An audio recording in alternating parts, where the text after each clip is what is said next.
à chaque fois que j'arrête la vidéo, j'ai une discussion. Hein. Il n'y a rien à faire. Hein. Donc on va être sur les vidéos avec O'Malley finalement, hein, puisque vous savez que je suis en train de tourner dans la continuité de la première vidéo, la seconde, la troisième, et là on arrive à la quatrième. Donc je vous invite à aller voir les 3 premières. Je pense que la première faisait 20 minutes, la seconde dans les 9-10 minutes, et la troisième, donc la semaine dernière, dans les 12-13 minutes à peu près. Et là, je vais conclure donc ce système de compréhension, d'affinage, de perception, de codification émotionnelle, d'implication les unes avec les autres des émotions. Et c'est pas un copier-coller, c'est pas une recette du tout que je suis en train de vous donner. J'ai pas de leçon à faire.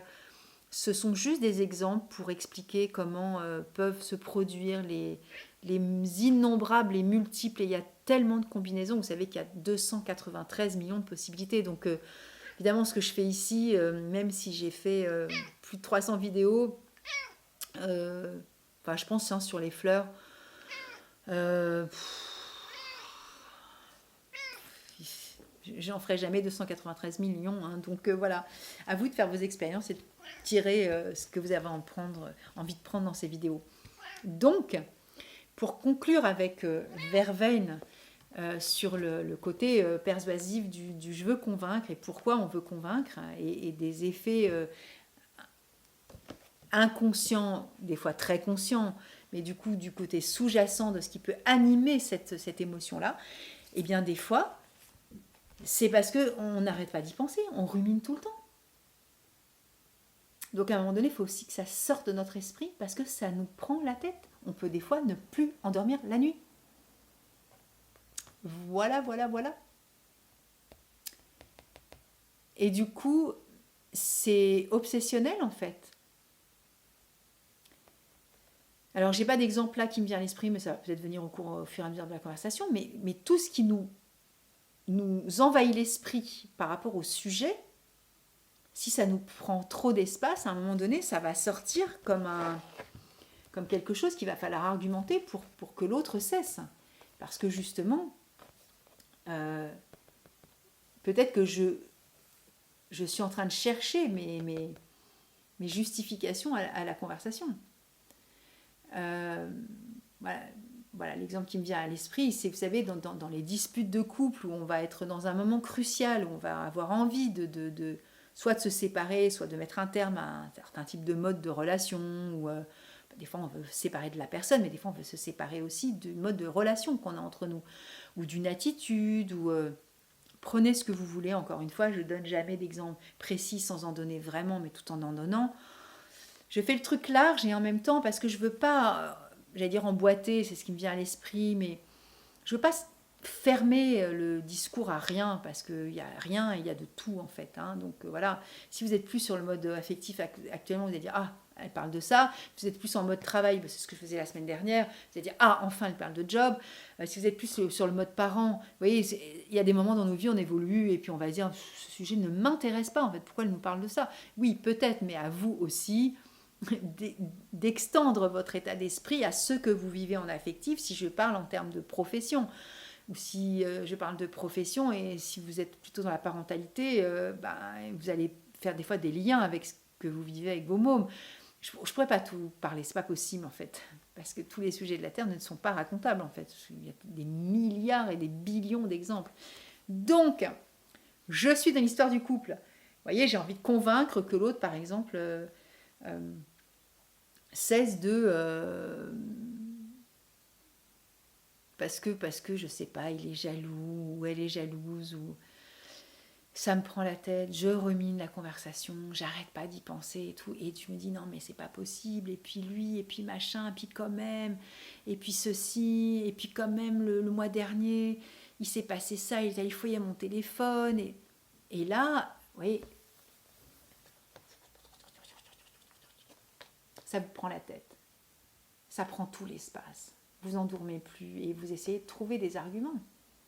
Et à un moment donné, vous allez prendre une conversation et vous allez faire que ça, sur argumenter, mais parce que ça bouillonne là-haut et vous ne faites qu'y penser aussi. Et du coup, vous aurez aussi des fois ruminé aussi tous les arguments à expliquer pour le convaincre qu'il arrête de faire ça, qu'il arrête de regarder dans votre téléphone, ou de vous suivre, ou de vous traquer, ou de poser des questions, etc. C'est un exemple comme ça, comme un autre. Hein. Mais voyez ce que je veux dire, c'est que, encore une fois, l'un ne va pas sans l'autre. Non, bien sûr que oui, on peut aussi ruminer à autre chose et puis aussi prendre verveine. Vous voyez, bon, mais ça, regardez la vidéo, hein, j'en ai beaucoup parlé. Je sais que je suis redondante pour ceux qui ont vu les trois, mais en même temps, je suis obligée de le répéter parce que c'est aussi quand on répète beaucoup les choses qu'on se dit ah oui, c'est vrai. Parce que sinon, vous allez dire ah, elle a dit ça pour ça. Non, c'est pas. Quand je suis en train de m'engueuler avec mon mec pour une jalousie, je vais il faut pas que je prenne verveine et white chestnut. Rien à voir en fait, hein, ce que je suis en train de dire. Je suis en train de vous raconter un petit scénario qui pourrait se proposer avec ce type de choses. Voilà. J'espère que c'est bien clair.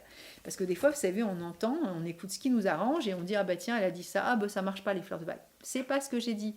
Faites un entretien de fleurs de bac avec moi et on en parle. Et là, pour le coup, on va chercher les fleurs ensemble. Les deux dernières, et comme ça j'arrête. Il se peut aussi que ce soit carrément une forme aussi d'autorité chez nous, hein. D'avoir envie de dominer l'autre. Parce qu'on veut aussi dominer la situation. Et c'est notre caractère inflexible qui peut aussi des fois être à la source et à l'origine d'avoir envie d'argumenter avec beaucoup d'enthousiasme. Vous allez me dire, ouais, c'est un peu paradoxal, quand on veut vraiment poser sa volonté, on s'en fout, on n'argumente pas. Bah, des fois, pas forcément. Ça peut être très, très ténu l'un et l'autre. Verveine, elle fait partie de la même famille que Vine. Vine, c'est le côté dominateur, sûr de soi, de ne pas se remettre en question. Et du coup, oui, vous allez me dire, quand on ne se remet pas en question, on n'argumente pas. Mais ça dépend. Il n'y a pas de règle absolue dans rien. C'est pas parce qu'on est ci qu'on n'est pas ça. C'est pas parce qu'on est ça qu'on n'est pas ci. Il faut arrêter les préconceptions, les boîtes, hein, les encastrages de ça, c'est ça. Non, on n'en sait rien en fait. Il y a des moments où on peut avoir ce côté inflexible, dominateur et sûr de soi. Et puis il y a des moments où on peut aussi surargumenter, mais pour revalider aussi le côté, c'est quand même moi le dominant, maintenant c'est moi le chef, un point c'est tout. Oui, mais un point c'est tout, mais je vais quand même te démontrer, pareil plus B, que ce que tu fais, ça va pas, gna gna gna, et puis machin, et puis bédule, etc. Et puis sortir les dossiers, les trucs et les bidules. Donc il n'y a pas de... Mais ce côté, de toute façon, tu feras ce que je te dis. Et c'est aussi possible, hein. Et donc, je vais terminer avec la dernière parce que, mine de rien, vous regardez la quatrième si vous débarquez sur la chaîne. Mais moi, ça fait, je sais pas, peut-être 1 heure que je suis en train de parler. Et la dernière, c'était Willow. J'avais envie de parler de ça. C'est parce que des fois, encore une fois, c'est pas des fois, un exemple parmi tant d'autres, parmi tous ceux que j'ai donnés, parce que j'ai quand même cité 7 fleurs autour de la fleur verveine, hein, parce que je suis partie d'elle voilà, il y a 4 semaines. Et donc là... qu'est-ce qui pourrait aussi motiver ce désir d'argumentation et de convaincre? C'est parce qu'on se sent victime dans une situation. On pourrait se sentir victime et que c'est trop injuste et dégoûtant d'être traité de la sorte. Alors oui, aussi on peut dire ça quand on est verveine, mais là on a un côté, je suis maltraitée par rapport à, je pense aux enfants, mais bon, il y a des adultes hein, qui vont parler comme ça, ou dans une entreprise ça va être pareil, hein. Voilà, t'as accordé ça, c'est vraiment trop injuste. Moi, quand j'étais petite, tu m'accordais pas ça, et je regarde aussi l'attitude que t'as avec mon petit frère maintenant, et du coup, tu lui proposes des choses que tu m'as jamais proposées, voilà, quand j'étais enfant, et j'ai été le vilain petit canard de la famille, par exemple parce que j'ai été l'aîné, du coup j'ai essuyé les plâtres aussi en tant qu'enfant, parce que toi en tant que parent tu as expérimenté des choses, et du coup c'est injuste, et je me considère comme irresponsable, et peut-être à juste titre, et peut-être à tort aussi, c'est ça que je voulais dire, donc c'est un peu mixé, et des fois il y a des enfants qui ont eu des postures de victimes, et qui ont des perceptions d'eux, qui sont erronées de leur passé en ayant grandi. Vous voyez, des fois, il y a des enfants qui se disent, des enfants, par exemple, un ado de 15 ans qui se dit, quand j'étais petit et que j'avais, par exemple, 7 ans, tu ne faisais pas ça, alors qu'avec mon frère, qui a maintenant 7 ans, tu le fais. Et donc, c'est injuste, c'est dégoûtant. Oui, seulement là, tu as ton regard de 15 ans sur ta vision de la situation de tes 7 ans. Mais déjà, je n'étais pas le même parent. hein, que le papa ou la maman maintenant avec ton frère qui a donc le fameux 7 ans. Et pour le coup, ta vision, elle est aussi un peu tronquée parce qu'il y a aussi peut-être des choses auxquelles tu ne songes plus, mais que je peux peut-être aussi te remémorer. Mais du coup, voilà, ça peut être aussi une surargumentation de Verveine, justement après, parce qu'au départ, je me sens injustement traitée. Et vous savez, des fois, moi, en entretien sur de bac, j'en ai des adultes, hein, et des adultes, quel que soit leur âge, hein, ça peut être 34 ans, ça peut être 50, ça peut être 60, hein, qui vont me dire qu'ils ont été maltraités dans leur enfance, hein, dans leur adolescence, avec soit leurs parents, ou alors même en tant que couple, hein, dans leur relation de couple, et qui se mettent dans une position de victime, même maintenant, qui se reconnaissent comme tels, et après qui veulent surargumenter justement aux parents, à qui ils vont rendre des comptes, ou l'ex-compagnon, ou le compagnon en séparation, etc.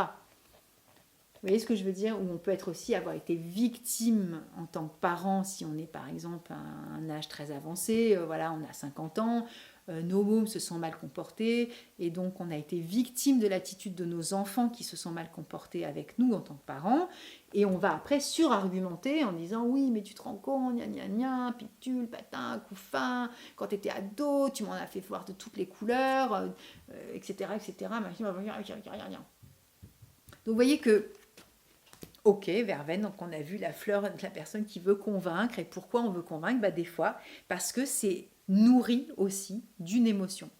Et on n'est pas, entre guillemets, et je suis contradictoire par rapport à ce que j'ai dit la première vidéo, et en même temps, je suis complémentaire. On n'est pas par essence que verveine, et des fois, c'est sourcé par une émotion sous-jacente qui est légitime. Et c'est pour ça que c'est pas l'un va pas sans l'autre. Et ça, si je suis Willow, forcément je serai Verveine derrière. Mais pas du tout. Si je suis Pine, la fleur de la semaine dernière, est-ce que je serai forcément... Mais pas du tout. Et si je reprends la deuxième vidéo où je parlais de Red Chestnut et de Mimulus, si j'ai peur, je vais être forcément dans l'argumentation derrière. Mais pas du tout. Il n'y a jamais de logique de couples qui vont se faire avec les fleurs. C'est juste, ces vidéos, elles sont là, vraiment là pour vous aider à comprendre le cheminement émotionnel. Les fleurs de Bach, c'est pas que des fleurs, c'est une connaissance de soi. Le bouquin de Bach s'appelle, en anglais, Heal Thyself, et en français, ça a été traduit par l'éditeur Guéris-toi toi-même. C'est un outil de développement, de connaissance de soi. C'est tout. Et c'est déjà beaucoup. Et déjà d'apprendre que, ok, je suis survoltée, verveine, je veux convaincre Patin Couffin, mais c'est pas j'ai des circonstances atténuantes. C'est ceci explique cela. Ah, je comprends mieux pourquoi je suis comme ça. Parce qu'au départ, peut-être que c'est ça qui a animé chez moi cette façon aussi de me comporter avec mon boss, avec mon parent, avec mes enfants, dans ma relation de couple. Oui, c'est les exemples que j'ai donnés depuis 4 semaines. Hein. Et donc, on est vraiment là-dessus, en fait. Et en connaissant ça, je vais peut-être, et sur toutes les fleurs que je vous ai données, il y en a quand même 8 au total, vous allez peut-être dire, ah, Mimulus, il me la faut. Ah, tiens, oui, justement, Beach, c'est complètement moi là-dessus, mais pas du tout là-dessus. Et faites votre mix, vous voyez ce que je veux dire? Et puis sinon, toujours à votre dispo, hein, si vous voulez prendre rendez-vous, je suis disponible. Et voilà. Et donc, mettez-moi en commentaire ce que vous pensez de cette série de 4 incursions dans le côté immersif du côté je veux convaincre et je mets toute mon énergie pour ça. Et comment vous avez perçu ce qui pouvait aussi être à l'origine l'ADN de cette... Et des fois, on n'est que du verveine. Hein. Il n'y a rien d'autre derrière, on est OK. Donc voilà, je vous laisse avec ça. Voilà, je suis dans le timing, c'est cool. Je vous souhaite un bon dimanche. Et je pense que là, on n'est pas loin de la rentrée parce que je ne connais pas exactement, comme j'ai fait tout ça au mois d'août et je ne vous cache pas que je vous dis la vérité. Nous sommes le 3 août. Voilà. Mais c'était le 3 août pour la première, 3 août pour le deuxième, 3 août pour la troisième et 3 août pour la quatrième, puisque je n'ai pas changé, je suis toujours la même personne, c'est toujours le même jour, et j'ai juste fait 4 séquences différentes. Donc voilà, je vous souhaite un bon dimanche, merci d'être là, merci de m'écouter, merci pour vos commentaires, vos partages et vos blabla autour des fleurs, et puis merci de suivre mon travail aussi, parce que Je trouve ça chouette de faire aussi des nouvelles rencontres, parce qu'il y en a qui prennent aussi rendez-vous avec moi. Et puis, je suis vraiment toujours très heureuse de vous accompagner et de connaître aussi vos connaissances de vous à travers nos échanges, et puis aussi ceux qui viennent faire des stages à mes côtés, etc. Ou des fois qui mettent des petits commentaires parce qu'ils ont acheté mes bouquins. Je suis toujours extrêmement touchée et dans une grande gratitude, parce que voilà, c'est vous qui faites le job. Moi, je fais mon truc dans mon coin, je poste et après, ça ne m'appartient pas. Vous voyez, ça marche ou ça ne marche pas. Je ne peux pas faire plus, je ne vais pas faire le guignol toute la journée pour avoir plus de communauté, plus de ceci ou plus de cela. Après, si ça n'a pas de sens, ben, ça va s'arrêter tout seul. Et si ça donne du lien, du sens, de l'enrichissement, de la connaissance, du bien-être, du savoir, de connaissance pour vous, de la nourriture de l'âme, et ben franchement, je vais vous dire, il y a là, je suis trop contente parce que c'est vraiment la vocation de mon travail en fait. Hein. Je suis vraiment dans le partage et c'est vraiment ça qui anime toutes mes actions. Voilà, voilà. Je vous souhaite donc un bon dimanche et je vous dis à la semaine prochaine. Merci pour tout. Au revoir. Wow.